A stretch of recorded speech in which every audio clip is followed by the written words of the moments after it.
اسرائیل کو نہیں اندازہ تھا کہ ایران اتنے نقصان کے بعد بھی اس طریقے سے جواب دے گا۔ اسرائیلی شہری اسرائیل چھوڑ کے بھاگ رہے، تو تہران تو خالی نہیں ہوا لیکن اسرائیل ضرور خالی ہو رہا ہے۔ اگر وہ بھاگنا شروع ہو گئے تو اسرائیل کا خاتمہ بہت قریب ہے۔ فلسطین کے اندر 77 سال قتل عام ہو رہا ہے، تو وہ تو نہیں بھاگے۔ السلام علیکم ناظرین، پاکستان میٹرز کے ایک اور ایپیسوڈ کے ساتھ میں ہوں آپ کا میزبان شاہد عباسی۔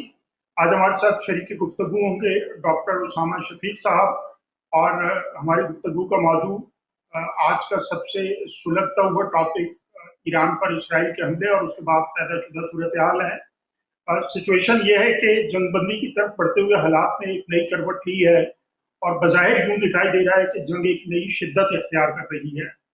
کیا یہ تاثر درست ہے یا یہ تاثر پیدا کیا جا رہا ہے؟ ہماری گفتگو اس پہلو پہ بھی ہوگی اور کوشش کریں گے کہ دیگر پہلوؤں کو اور نکات کو بھی زیر بحث لایا جائے۔ ڈاکٹر صاحب بہت بہت شکریہ آپ کے وقت کا، خوش آمدید آپ کو شو میں۔ ڈاکٹر صاحب فرمائیے گا کہ آج G7 کا اجلاس ختم ہوا تو ٹرمپ کی جانب سے اعلامیے پہ دستخط نہیں کیے گئے، وہ فوری طور پہ امریکہ واپس گئے، اور G7 کے اعلامیے میں جہاں اسرائیل کا حق دفاع تسلیم کرنے کی بات کی گئی، وہیں یہ بھی کہا گیا کہ IAEA ایٹمی پلانٹس پہ حملوں کے معاملے میں کردار ادا کرے اور اس سلسلے کو فوراً روکے۔ کہا یہ جاتا ہے کہ اس دوسرے نقطے کی وجہ سے ٹرمپ نے اعلامیے پہ دستخط نہیں کیا اور وہ فوراً واپس چلے گئے۔ اچھا، امریکہ واپس پہنچتے ہی انہوں نے ایک جانب تو وائٹ ہاؤس حکام کو ہدایت کی ہے کہ وہ ایران سے گفتگو کے معاملے کو آگے بڑھائیں اور ملاقات کا کوئی اہتمام کریں، دوسری جانب انہوں نے سچویشن روم قائم کرنے کی بھی ہدایت کی، اور جب وہ امریکہ کے سفر پہ تھے تو اس وقت انہوں نے میڈیا سے گفتگو کرتے ہوئے ایک بہت عجیب سی بات کہی، اور وہ یہ تھا کہ ایران کو چاہیے کہ اب وہ مکمل گیو اپ کر دے، سرنڈر کر دے، دوسرے لفظوں میں گویا اس سے پہلے وہ تہران کے شہریوں کو بھی شہر خالی کرنے کی ہدایت دے چکے ہیں۔ نیتن یاہو کی جانب سے بھی اس طرح کی اسٹیٹمنٹ سامنے آ چکی ہے۔ آپ کو کیا لگتا ہے کہ جنگ میں نئی شدت آنے کا یا لانے کا جو تاثر دیا جا رہا ہے یہ مبنی پر حقیقت ہے یا اندرون خانہ کچھ اور کرنے کا ایک گراؤنڈ بنایا جا رہا ہے؟ بہت شکریہ شاہد صاحب۔ ٹرمپ کی چیزوں کو میں اتنا سنجیدہ نہیں لیتا، کیونکہ میری نزدیک ان کے بھڑک بازی اور بیان بازی کا ان کو شوق ہے، کیونکہ انہوں نے اس سے پہلے کہا کہ وہ غزہ کو خالی کروائیں گے، غزہ تو خالی نہیں ہو سکا، اور اب وہ کہتے ہیں تہران کو خالی کرواؤں گا۔ تہران کیسے خالی ہوگا جب غزہ ہی خالی نہیں ہو سکا؟ جہاں تک بات ہے سچویشن روم کی، تو بہرحال یہ ایک پبلک اسٹنٹ ہے یا پولیٹیکل اسٹنٹ آپ سمجھ لیجئے، کہ وہ یہ بتانا چاہتے ہیں کہ ہماری ایران کی جنگ میں بڑی دلچسپی ہے، حالانکہ نہ ان سے پوچھے بغیر جنگ شروع ہوئی ہے اور نہ ہی اسرائیل نے اتنے بڑے بڑے حملے ان سے پوچھے بغیر کر رہا ہے۔ تو میں سمجھتا ہوں کہ ٹرمپ کے بیانات کی حقیقت کچھ بھی نہیں ہے، وہ صرف اٹینشن سیکر ہے، اور وہ یہ دکھانا چاہتے ہیں کہ میں کچھ کر رہا ہوں، جبکہ پوزیشن ان کے کنٹرول سے باہر ہے، اور ایران کی جانب سے جو جواب آیا ہے وہ اسرائیل کو نہیں اندازہ تھا کہ ایران اتنے نقصان کے بعد بھی اس طریقے سے جواب دے گا، اور وہ جواب بدستور جاری ہے، اور صورتحال اسرائیل کے اندر بہت ہی زیادہ خراب ہے، جس کی وجہ سے اب امریکہ جو ہے وہ چاہتا ہے کسی طور پہ یا تو مذاکرات کروائے جائیں یا پھر ایران کو روکا جائے۔ اس وجہ سے وہ بس ایسی بیان بازیاں کر کے اپنی اٹینشن اپنی جانب ڈائیورٹ کروانا چاہتے ہیں۔ لیکن ڈاکٹر صاحب آج جب ٹرمپ واپس آ رہے تھے اور اس دوران جو ان کی میڈیا سے گفتگو ہوئی تو وہ کچھ بڑے زمانی سے الفاظ تھے، انہوں نے کہا کہ جی اب جنگ بندی نہیں، اب مکمل خاتمے کی بات کی جائے، اب انہیں گیو اپ کرنا چاہیے۔ اگر تھوڑی دیر کے لیے ٹرمپ کو سنجیدہ لے لیں تو ان کے اس فریز کو ہم کتنا ریئلسٹک کہہ سکتے ہیں؟ کیا وہ پھر دکھا کے کچھ اور کرنا کچھ اور چاہ رہے ہیں؟ یعنی وہ پریشر بلڈنگ ٹیکٹک ہے یہ کچھ اور ہے؟ یہ دیکھیں، ٹرمپ تو پہلے یہ بھی کہہ چکے ہیں کہ ایران نے مجھ سے کہا کہ جنگ بندی کرواؤ، ٹھیک ہے، اور اب وہ یہ کہتے ہیں کہ جنگ بندی نہیں ہوگی کچھ اور ہوگا۔ ایران نے کہا کہ ہم نے کوئی جنگ بندی کی درخواست نہیں کی، ایران نے کیٹیگوریکلی اس بات کو منع کیا۔ اچھا، اب جنگ بندی نہیں ہوگی تو کیا ہوگا؟ یعنی کہ آپ کیا کر سکتے ہیں؟ آپشنز پہ غور کیا جائے نا۔ آپ نے ساری ملٹری لیڈرشپ مار دی، پولیٹیکل لیڈرشپ بچی ہے، یا پھر رہبر اعظم ان کے بچے ہیں خامنئی صاحب، ان کو اسیسینیٹ کرنے کا پلان تھا بقول ٹرمپ کے، تو میں نے منع کر دیا۔ تو مسئلہ یہ ہے کہ ٹرمپ ایک طرف چاہتے ہیں کہ وہ جنگ نہ ہو، اور وہ بیان ایسے دیتے ہیں کہ سارے ان کے بچے ان سے پوچھ کے جنگیں کر رہے ہیں اور ان کی انسٹرکشن پہ عمل کرتے ہیں، کیونکہ انہوں نے کہا کہ خامنئی صاحب کو قتل نہیں کرنا تو اسرائیل نے نہیں قتل کیا. تو یہ باتیں جو ہے خود ان کے تضادات کا مجموعہ ہے. ٹرمپ کے ہر بیان کے اندر ایک نیا تضاد موجود ہوتا ہے. تو مسئلہ یہ ہے کہ پوری جو بات ہے وہ یہ ہے کہ اسرائیل کے خلاف جو جواب آیا ہے ایران کی جانب سے وہ جو ہے وہ انپریسیڈنٹڈ تھا، انپریڈکٹیبل تھا. نہ امریکہ کو اندازہ تھا نہ اسرائیل کو اندازہ تھا. اب اسرائیل تقریباً 2 شہروں کو کہا یہ جا رہا ہے کہ انہوں نے بالکل ملیامیٹ کر دیا، ایک حیفا ہے اور ایک یروشلم ہے. اور کیونکہ حیفا ان کا ایک طریقے کا اکنامک کیپٹل بھی ہے، بندرگاہ بھی ہے، آئل ریفائنری بھی ہے، بہت ساری چیزیں وہاں پر ہیں، اور ایئرپورٹ بند کر دیے گئے ہیں اسرائیل کے سارے. اب حیفا کے راستے ہی اسرائیلی شہری جو ہے وہ کشتیوں میں، چھوٹی کشتیوں میں، بڑی کشتیوں میں نقل مکانی کر رہے ہیں. اسرائیل چھوڑ چھوڑ کے بھاگ رہے ہیں. تو تہران تو خالی نہیں ہوا لیکن اسرائیل ضرور خالی ہو رہا ہے. تو یہ ٹرمپ کے بیانات جو ہیں وہ حقیقت کے عکاس نہیں ہوتے، بس وہ ایک بھڑک مار کے اپنی طرف توجہ مبذول کروانا چاہتے ہیں جس میں وہ کامیاب ہو جاتے ہیں. یہ ڈاکٹر صاحب یہ بات بالکل ایسا ہی ہے. حکومتی سطح پہ اسرائیلیوں کو خاصی یقین دہانیاں کی گئی، اعلانات کیے گئے، لیکن اس کے باوجود اب تک 30,000 اسرائیلیوں کا نمبر آیا ہے کہ وہ ملک چھوڑ کے مختلف ذرائع سے باہر جا چکے ہیں، اور اب بھی یہ سلسلہ بہت شدت سے جاری ہے. مختلف غیر ملکی ایئرپورٹس کی تصاویر آ رہی ہیں کہ جہاں جب اسرائیلی لینڈ کر رہے ہیں تو لوگ مختلف سلوگنز کے ساتھ اور اپنے رد عمل کے ساتھ ان کو ویلکم بھی کر رہے ہیں. تو اس سے یہ لگتا ہے کہ اسرائیلیوں کا انخلاء بہت بڑی تعداد میں جاری ہے. آپ کو لگتا ہے کہ ایک جانب حکومت چاہ رہی ہے کہ اسرائیلی ملک میں اسٹے کریں، امریکن اسٹیٹمنٹس یا پریزیڈنٹ ٹرمپ کی اسٹیٹمنٹس دیکھیں تو ان کے اندر بھی یہ خواہش واضح دکھائی دیتی ہے، لیکن دوسری جانب اسرائیلی شہری بڑی تعداد میں ملک سے تواتر سے باہر جا رہے ہیں.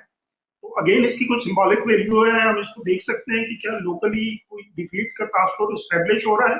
یہ ایک بہت بڑی شکست ہے، اور یہ سیریمونیل شکست نہیں ہے بلکہ حقیقی شکست ہے.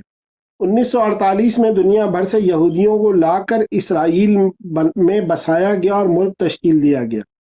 ابھی بھی اسرائیل کے آپ دیکھ لیجئے 90 سے 95% شہری جو ہیں وہ ڈیول نیشنلٹی ہولڈر ہیں، اور وہ اس وعدے پر یہاں پر لائے گئے تھے کہ ان کو ارض مقدس کو واپس لینا ہے، یعنی کہ صہیونی عزائم کے تحت ان کو مسجد اقصی کو ڈھانک کے ہیکل سلیمانی کو دوبارہ تعمیر کرنا ہے.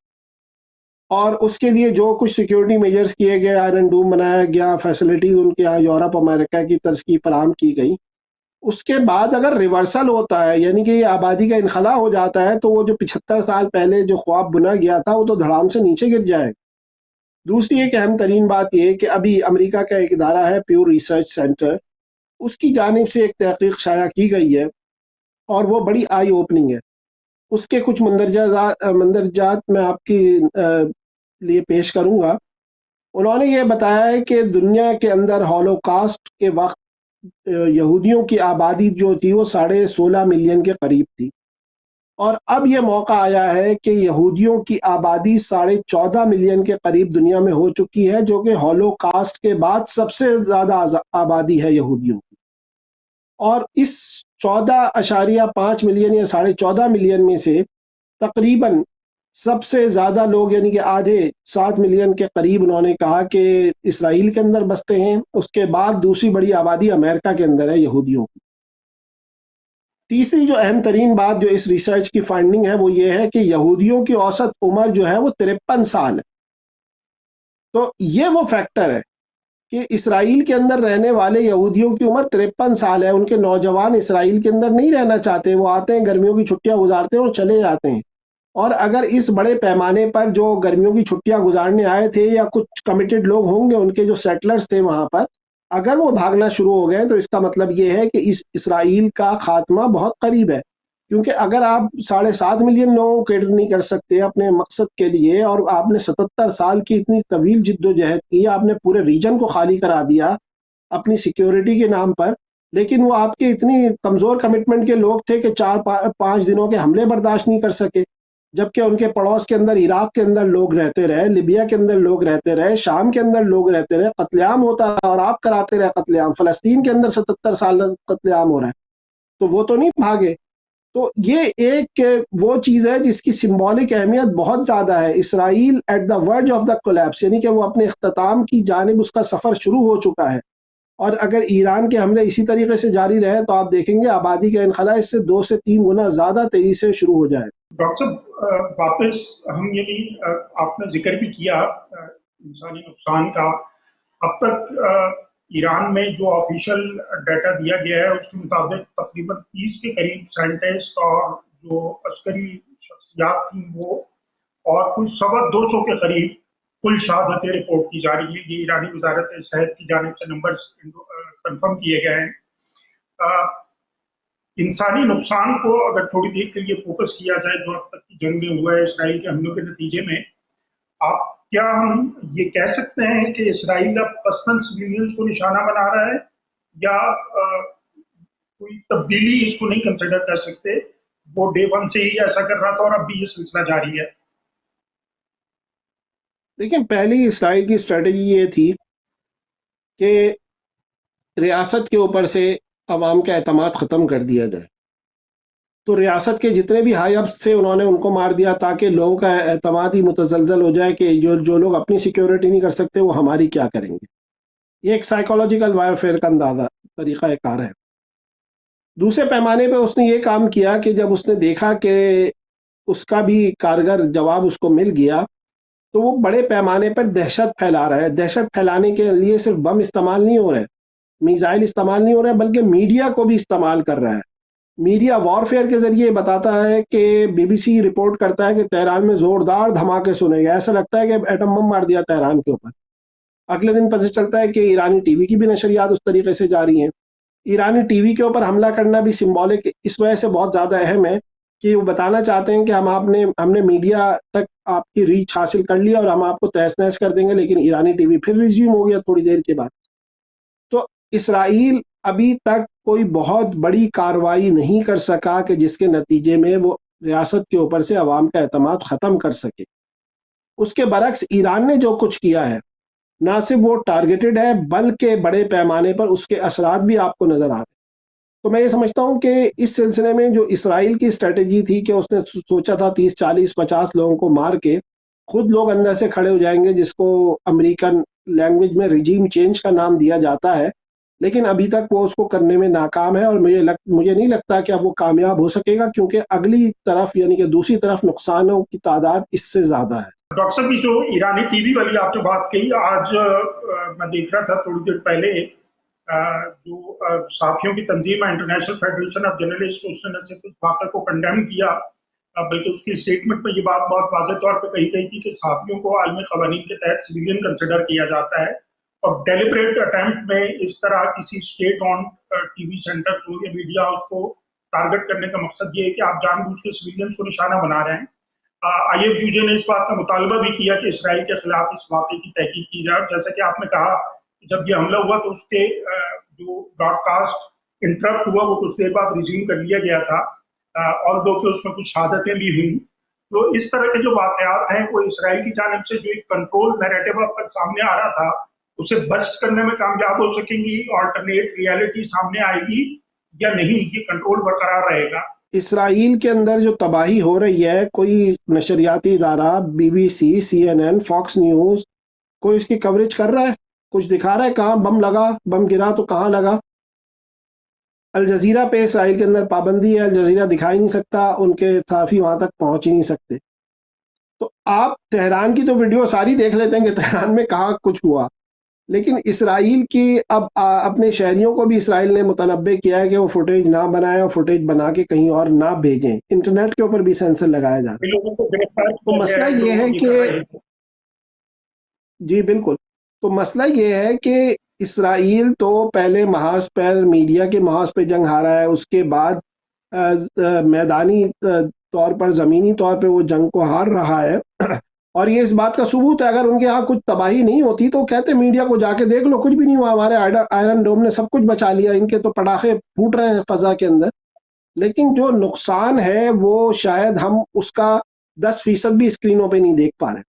یعنی کہ پورا ایک شہر کی آپ نے پاور کٹ آف کر دی، اس کی آئل ریفائنری کو تباہ کر دیا، جو اسرائیل کا مین ہب تھا ایندھن کا، فیول کا، جو بندرگاہ تھی وہ پوری تباہ ہو گئی. لوگوں کے اندر کیوس ہے، لوگ بھاگ رہے ہیں، ان کے شیلٹر تباہ ہو رہے ہیں. تو یہ چھوٹی بات نہیں ہے، یہ جنگ کے اندر بہت بڑی بات ہے. کہ لوگ اگر آبادی کا انخلا شروع ہو جائے تو اس کا مطلب یہ ہے کہ وہ ملک جنگ ہار رہا ہے. ہم نے غزہ کے اندر دیکھا ہے آبادی کا انخلا نہیں ہوا, وہ لوگ کھڑے رہے اتنے عرصے تک اور آج بھی کھڑے ہوئے. تو اس کا مطلب یہ ہے کہ اسرائیلی ریاست کے اوپر سے ان کے عوام کا اعتماد ختم ہو چکا ہے اور مجروح ہو چکا ہے. اور اگر بنیامین نیتن یاہو باقی بھی رہ گیا تو اس جیسے 2 4 10 12 15 ہزار لوگ اسرائیل میں رہ جائیں گے. اسرائیل کے تو لوگ سارے باہر نکل جائیں گے, تو اسرائیل کے وجود کا جو مقصد تھا, جو صہیونی عزائم تھے, وہی ناکام ہو جائیں گے. تو یہ جنگ اس حوالے سے بہت زیادہ اہمیت ہے. گو کہ آپ اس کو سمبولک کہہ لیجئے یا کچھ بھی کہہ لیجئے, لیکن اس بات کی بہت زیادہ اہمیت ہے کہ اصل کمٹمنٹ کس کے ساتھ ہے, اور جن کے ساتھ کمٹمنٹ ہوگا وہی اس جنگ کو جیتیں گے. ڈاکٹر صاحب ایک اور پہلو جس کی جانب آج ایران کے وزیر خارجہ نے نشاندہی بھی کی اور اسٹیٹمنٹ بھی دی، اور وہ یہ تھا کہ انہوں نے یورپی ممالک کو متنبع کیا ہے کہ وہ اسرائیلی رجیم کی وار ایسکلیشن کی جو ایفرٹس ہیں ان کی حمایت نہ کرے۔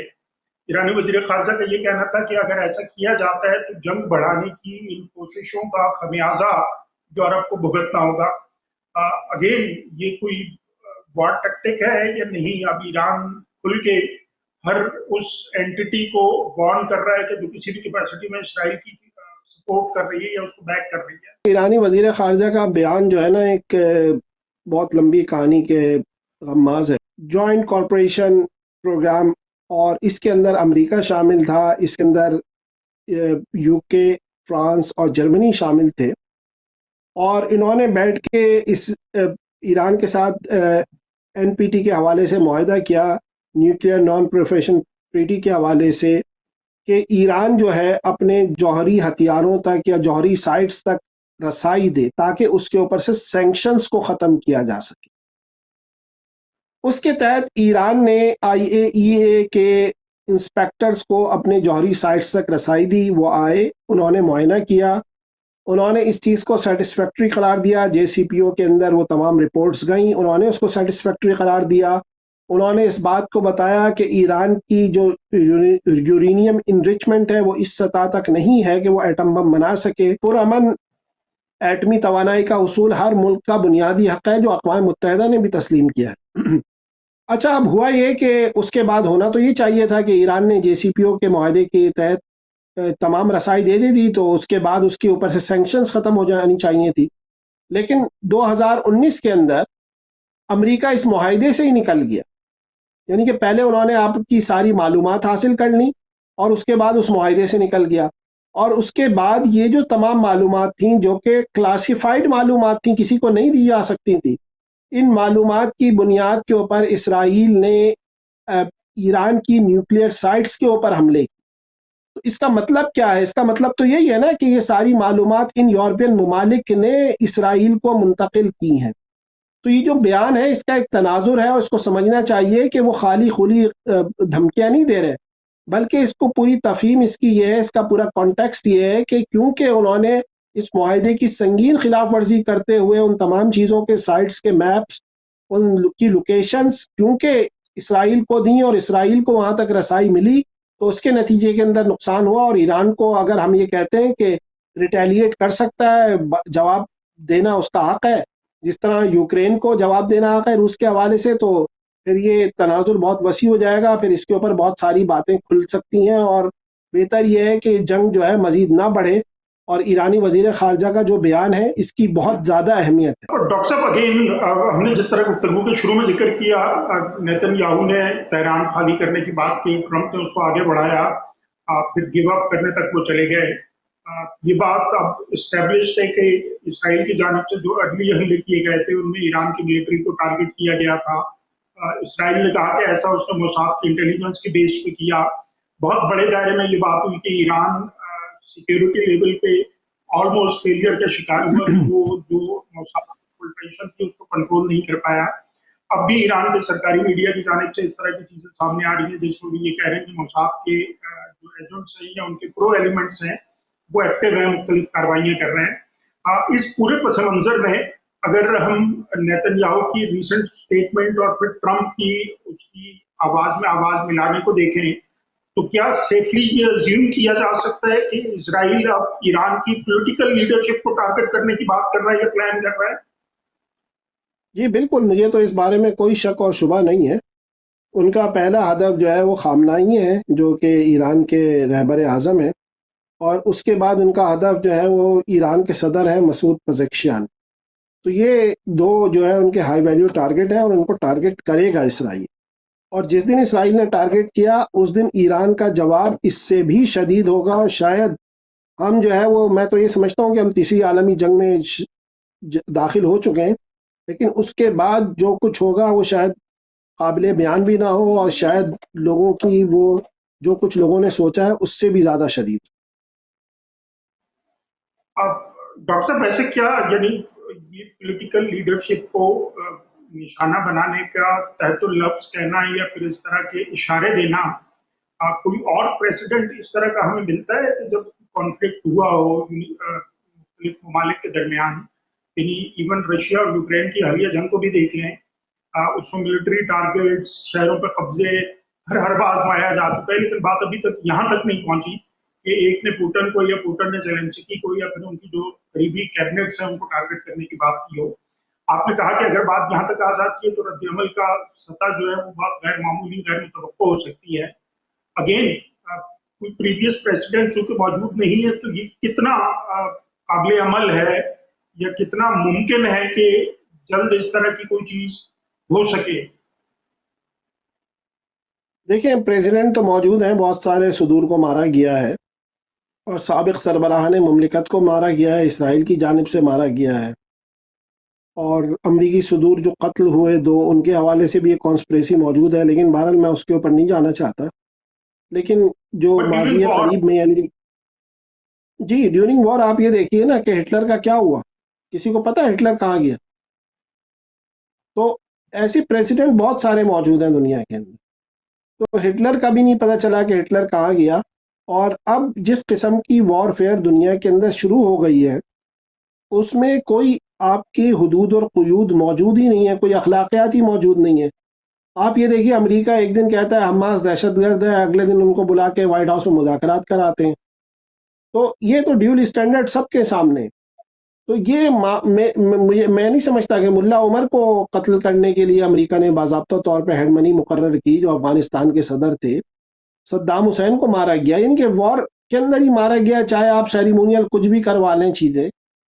معمر قذافی کے ساتھ کیا ہوا، تو بہت ساری حوالے اور مثالیں موجود ہیں جو سب کچھ ہوتا ہے دنیا کے اندر.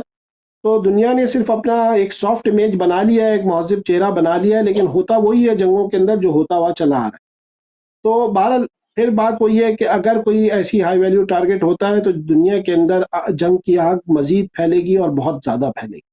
ڈاکٹر صاحب آپ نے ابھی گفتگو میں ذکر کیا یروشلم اور حیفا میں جو تباہی ہوئی ہے، تل ابیب کے ٹارگٹ ہونے کے مختلف ویژول ہم نے ڈیجیٹل ٹائم لائنز پہ دیکھے، سوشل ٹائم لائنز پہ آئے. Despite the controlling effort from the Israeli regime, ان دونوں چیزوں کے کانٹیکس میں آج ایرانی ملٹری کی جانب سے ایک بیان آیا جس کو ان کی نیوز ایجنسی ہے ارنا اس نے کوٹ بھی کیا، اور اس میں یہ تھا کہ ایران نے یہ کہا ہے کہ ہم نے موساد کے جو سینٹرز ہیں اس کو ٹارگٹ بنانے کے لیے نئے قسم کے میزائل ٹرائی کیے ہیں جو انڈیٹیکٹیبل ہیں. اس اسٹیٹمنٹ کو اگر ایک لمحے کے لیے سامنے رکھا جائے، اور اب تک گزشتہ 5 روز میں، 5 دنوں میں جو ویپنز جانب سے استعمال کیا گیا ہے جواب دینے کے لیے، تو ہمیں لگتا ہے کہ یہ بات سوچی جا سکتی ہے کہ ایران کے پاس ترکش میں ابھی کچھ اور تیر ایسے باقی ہیں جن کو اس نے میدان میں آزمایا نہیں ہے، یا ایران اپنے تمام ہتھیار سامنے لا چکا ہے. دیکھیں، پہلے میں اس بات پہ کامنٹ کر دوں. جو دستیاب معلومات ہیں، اور IAEA بھی کہتا ہے کہ ایران کی سائٹس ابھی تک محفوظ ہیں اور ان سے ریڈیو ایکٹیویٹی یا تابکاری نہیں پھیلی ہے حملوں کے باوجود. جو دستیاب معلومات ہیں اس کی بنیاد پہ یہ بات بھی پتہ چلتی ہے کہ ایران نے جو بھی اپنی نیوکلیئر سائٹس بنائی ہیں جہاں پہ نیوکلیئر عمل ہوتا ہے باضابطہ طور پہ دفاتر وغیرہ کے علاوہ، وہ زمین سے 80 سے 100 میٹر نیچے ہے، اور اسی وجہ سے اسرائیل کا کوئی میزائل ان تک نہیں پہنچ پایا. اور جو اسرائیل کہتا ہے اب کوئی نیا میزائل لے کر آئیں گے، تو وہ نیا میزائل امریکن میزائل ہے، اور وہ امریکن میزائل صرف امریکہ کا B-52 بمبار جیٹ جو ہے وہ کیری کر سکتا ہے.